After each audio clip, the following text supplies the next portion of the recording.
F1 movie follows Sonny Hayes, played by Brad Pitt, as he tries to chase the high that he used to get when he raced in the 1960s in F1. When an accident on track nearly ended his career, he quit Formula One for good. But the movie follows Ruben, a struggling Formula One team owner, as he tries to pull Sonny back into the F1 world to help his team win. They have 9 races to win, or the team is gone for good.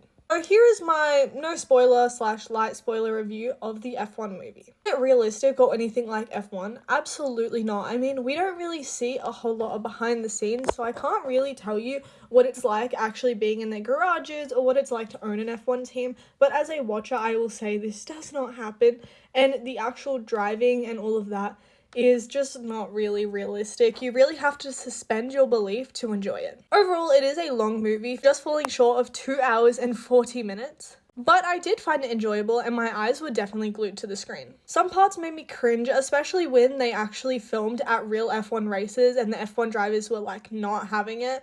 But I did find it was overall enjoyable. I'm not a big fan of Brad Pitt, so I definitely struggled to get on board with his character. And there was some controversy in the movie. But overall, I really did enjoy it once you get past how unrealistic it is. Lewis Hamilton is a producer, so I did expect it to be slightly more realistic or close to F1. But overall, suspending that belief, I still really enjoyed the plot and thought the movie did have an impactful, emotional ending and some really good scenes. I still was definitely on the edge of my seat watching the racing scenes and still was rooting for the team despite the fact that it was not really realistic. I think if you're a fan of just watching an enjoyable movie and you're not big on like nitpicking every little unrealistic part, you will enjoy it. If you're like an avid F1 fan who hates to see the unrealistic like approach of F1, or you hate watching like Drive to Survive, for example, because you hate how it can mistell stories, for example, you might not enjoy it. You really have to go into this movie understanding that you cannot nitpick it for its realistic or unrealistic elements of F1, and you really have to go to enjoy the story and just enjoy the movie. So if you just like a good movie, maybe you aren't that big on F1,